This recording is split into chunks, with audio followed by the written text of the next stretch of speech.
Hello, good afternoon. Welcome to my channel, My Competition. आज हम पढ़ने जा रहे हैं स्ट्रक्चर ऑफ डीएनए। ठीक, वाटसन एंड क्रिक साइंटिस्ट जो थे उन्होंने डीएनए का डबल हेलिकल मॉडल बताया था, double stranded model given by Watson and Crick. ठीक, इन्होंने बताया था कि जो डीएनए है ये बी डीएनए है, बी टाइप का। दो तरह के डीएनए हैं होते हैं, एक बी एंड एक जेड।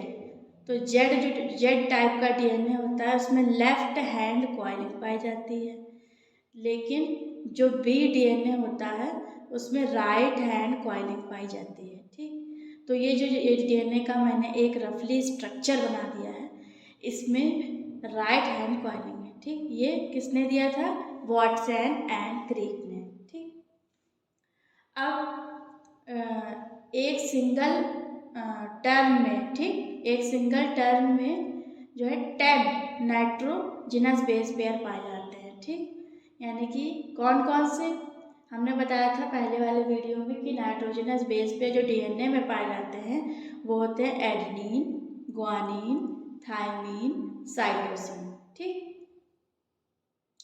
तो एक टर्म में सिर्फ और सिर्फ 10 ही नाइट्रोजनस बेस पेयर पाए जाएंगे।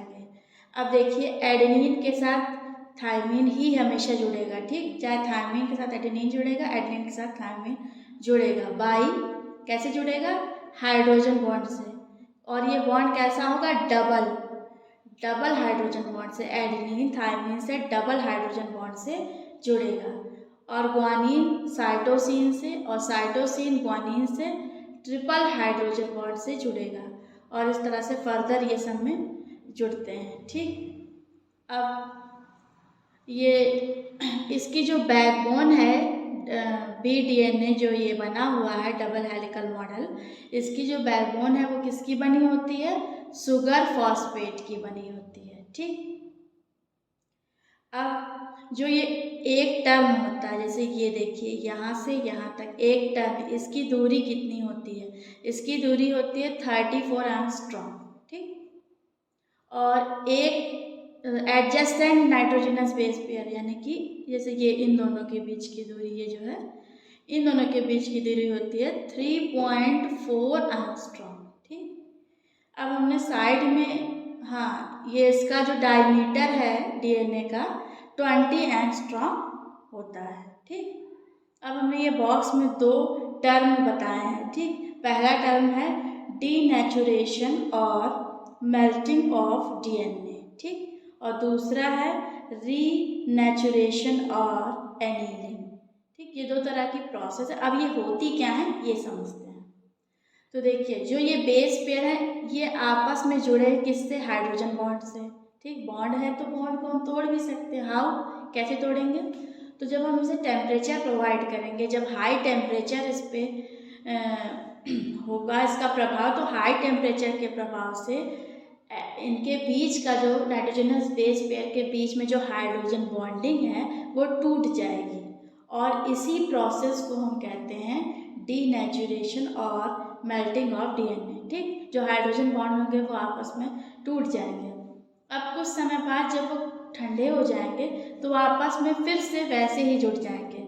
जो सारे नाइट्रोजन बेस पेयर हैं वो आपस में हाइड्रोजन बॉन्ड से जुड़ जाएंगे। ठीक, एडेनिन थायमिन के साथ, ग्वानिन साइटोसिन के साथ जो है जुड़ जाएगा। ठीक, तो इस प्रोसेस को कहते हैं रीनेचुरेशन और एनीलिंग। ठीक,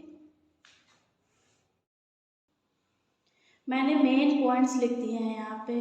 पहला है, देखिए पहला point, on the basis of Griffith bacterial transformation experiment conducted on pneumococcus pneumonia. ठीक, ये एक बैक्टीरिया है नीमोकोकस निमोनिया, इसके ऊपर एक एक्सपेरिमेंट जो है ग्रिफिथ ने किया था, और उन्होंने एक कंक्लूज़न निकाला था उस एक्सपेरिमेंट में कि डीएनए ही है वो जो जेनेटिक मटेरियल है, यानी कि जो पेरेंट्स से ऑफ स्प्रिंग में जाता है। ठीक, डीएनए जाता है from parents two of spring. तो ये साइंटिस्ट के कुछ नाम हैं, एवरी, मैक्लिओड एंड मैकार्टी, ये 3 साइंटिस्ट हैं। इन्होंने मिल करके ग्रिफिथ के एक्सपेरिमेंट को जो है एक पैमाना समझ के या उसके बेसिस पे इन्होंने एक थ्योरी बताई कि DNA is a genetic material, ठीक। और एक और साइंटिस्ट थे हर्सी एंड चेज, जिन्होंने किसके ऊपर एक्सपेरिमेंट किया था, बैक्टीरियोफेज वायरस पे। इसको हमने एक रफली स्ट्रक्चर बना दिया है बैक्टीरियोफेज वायरस का। इसके बैक्टीरियोफेज वायरस के ऊपर जो है एक एक्सपेरिमेंट किया था। किन साइंटिस्ट ने, हर्सी एंड चेज ने। और इन्होंने भी ये सेम थ्योरी निकाली थी कि जो जेनेटिक मटेरियल होता है वो डीएनए है, ठीक। बैक्टीरियोफेज वायरस वो वायरस होते हैं जो बैक्टीरिया को इन्फेक्ट करते हैं, ठीक। ये वायरस जो है गंगा रिवर में पाए जाते हैं, ठीक। इसीलिए गंगा रिवर का वाटर जो है बहुत देर तक शुद्ध रहता है, प्योर रहता है, ख़राब नहीं हो पाता है, क्योंकि वो उसे क्लीन करता रहता है। ये तो ये नेचुरल प्रोसेस है कि बैक्टीरियोफेज वायरस गंगा रिवर में पाए जाते हैं, जिससे ये एज अ क्लीनिंग करने का काम करते हैं गंगा रिवर को। इसीलिए गंगा रिवर जो है कहीं भी हम उसे ले जाते हैं तो स्टोर करते हैं तो वो ख़राब नहीं होता है, ठीक। Types of RNA. अभी हमने पढ़ा कि आरएनए सिंगल स्ट्रैंड से मिलके बना होता है, ठीक। आरएनए के 3 टाइप्स होते हैं, आरआरएनए, एमआरएनए और टीआरएनए। पहला टाइप है आरआरएनए, राइबोसोमल आरएनए, ठीक। इसका जो स्टार पॉइंट है यानी मोस्ट इम्पॉर्टेंट पॉइंट है कि ये मोस्ट स्टेबल आरएनए होता है। आरआरएनए जो होता है वो मोस्ट स्टेबल होता है, ठीक। पूरे आरएनए का 70 से 80% जो है आरआरएनए से मिलके बना होता है पूरा आरएनए, ठीक। और ये कहाँ पाए जाते हैं आरआरएनए, इन द न्यूक्लियोलस।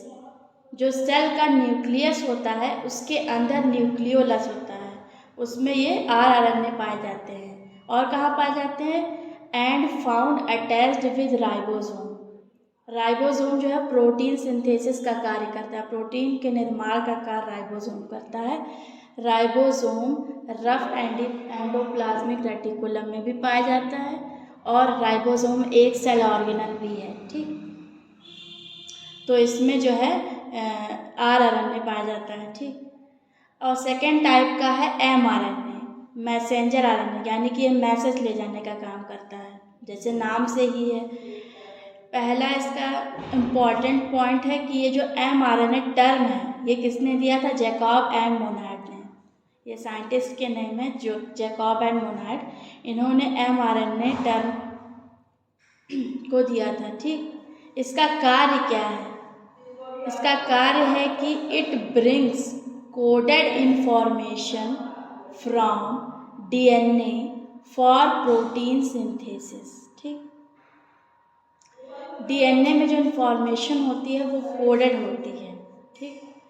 एक कोड के फॉर्म में जो होती है डीएनए में इन्फॉर्मेशन, उसको लाने का कार्य मैसेंजर आरएनए करता है और फिर फर्दर प्रोटीन सिंथेसिस यानी कि प्रोटीन का निर्माण करता है मैसेंजर आरएनए। और मैसेंजर आरएनए का यूज़ जो है ट्रांसलेशन प्रोसेस में होता है, क्योंकि आरएनए से ही प्रोटीन का निर्माण होने की प्रोसेस को ट्रांसलेशन कहते हैं। तो एमआरएनए का यूज़ ट्रांसलेशन प्रोसेस में होता है। थर्ड है टीआरएनए, जिसे हम कहते हैं ट्रांसफ़र आरएनए, ठीक। इसका जो है स्टार पॉइंट यानी कि इम्पॉर्टेंट पॉइंट है कि इट इज़ स्मॉलेस्ट आरएनए, ये सबसे छोटा आरएनए है, and it constitute 15% of total RNA. Total RNA का 15% ट्रांसफ़र आरएनए होता है, ठीक। और ये सोल्यूबल आरएनए होता है। Thank you and please like, subscribe and comment my YouTube channel. Thank you.